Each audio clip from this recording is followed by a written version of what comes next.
Bienvenue dans l'actu. Au programme, le rendez-vous des fans et collectionneurs de Zinswiller. Les apprentis sorciers découvrent la magie de leurs propres yeux. Et tout de suite, une nouvelle exposition à l'Office du tourisme de Niederbronn-les-Bains. Noël ou les Vosges du Nord enneigées, c'est le thème de la première exposition photo ouverte aux amateurs de la communauté de communes de Niederbronn-les-Bains. Proposée depuis le 20 janvier à la Galerie d'art de l'Office du tourisme, cette exposition permet de revivre la féerie de Noël et des blancs paysages. Alors c'est une petite nouveauté pour cette année 2011, donc on a pensé justement profiter de cette période d'hiver où on a eu une neige un peu exceptionnelle, aussi les belles périodes de Noël pour faire un petit reportage photo.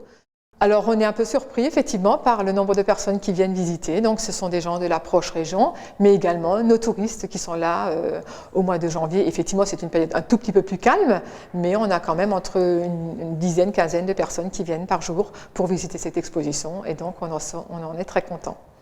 Entre le marché de Noël, les paysages enneigés et les douceurs hivernales, le champ d'action des exposants a été riche cet hiver. L'Office du tourisme a tout de même dû choisir entre un grand nombre de clichés, tous plus beaux les uns que les autres. Il y a eu une dizaine d'exposants, donc quelques personnes de Niederbronn qui ont particulièrement fait des photos du marché de Noël de Niederbronn et donc des environs. Et effectivement, on a des communes, on s'était adressé à l'ensemble des communes donc, du territoire et on a 2-3 communes qui ont répondu à notre appel également.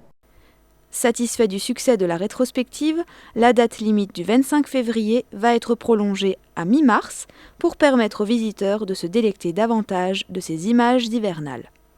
Vu le public que nous avons déjà eu cette première période du mois de janvier, je pense qu'on va garder ce principe d'exposition en espérant évidemment que l'année prochaine, nous aurons encore plus d'amateurs de photos qui participeront à l'événement. N'oubliez pas d'annoter vos appréciations dans le livre d'or de l'exposition afin d'y laisser une petite trace de votre passage. Collectionneurs ou fans, ils ont amassé les nombreux objets de leur passion. Ce week-end, à la salle des fêtes de Zinswiller, ils exposaient tout cela, heureux de faire découvrir leur monde aux nombreux visiteurs. Tous les exposants habitent la commune et parmi eux les organisatrices. On a voulu trouver quelque chose pour animer le village et on a donc décidé d'essayer une exposition. On a choisi ça parce que nous-mêmes, on avait déjà des choses à exposer. Et bon, on était satisfaits de voir qu'il y a une vingtaine d'exposants. Pour une première, c'est pas mal. En 6 mois, l'opération était lancée.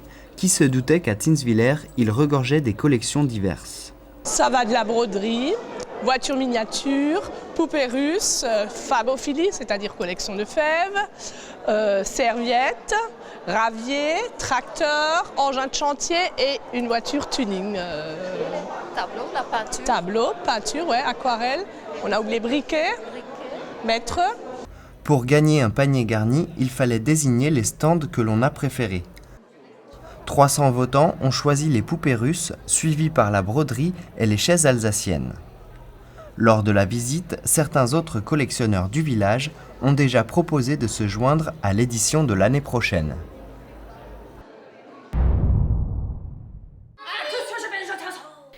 Au Berbronn, à la lisière de la forêt, 2 jeunes sorciers et sorcières en herbe se retrouvent pour passer le diplôme de sorcellerie niveau 1.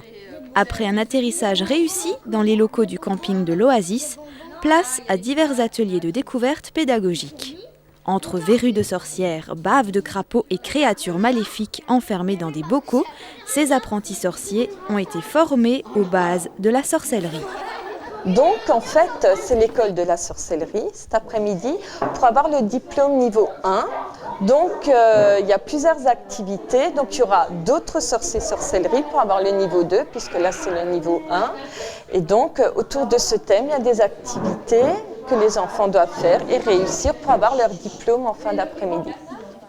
Ce genre d'animation remporte beaucoup de succès, c'est un thème qui fonctionne bien, quoi. Les enfants, ils sont toujours attirés par ce qui est magique, par ce qui est un peu féerique ou magique, ça les sort un peu du quotidien. Les enfants aiment rêver, aiment se raconter des histoires. Et nous, on agrémente ça. Plusieurs sorcières bénévoles sont également venues instruire les plus jeunes aux multiples ficelles du métier. Une passion qui traverse les âges et qui donne toujours autant de plaisir, même aux sorcières les plus averties. Être avec des enfants, premièrement, ça m'apporte personnellement quelque chose. Ça m'apporte la jeunesse que je n'ai plus, que j'ai perdue depuis bien longtemps. Et puis, vous savez, avec les enfants, c'est plein de vie, c'est plein de bonheur, c'est plein de joie. Et vraiment, c'est surtout ça, je crois, qui m'attire. De nombreuses communes accueillent ces mercredis éducatifs du réseau d'animation intercommunal. Les thèmes sont très variés et la pause goûter, pour reprendre des forces, n'est jamais oubliée.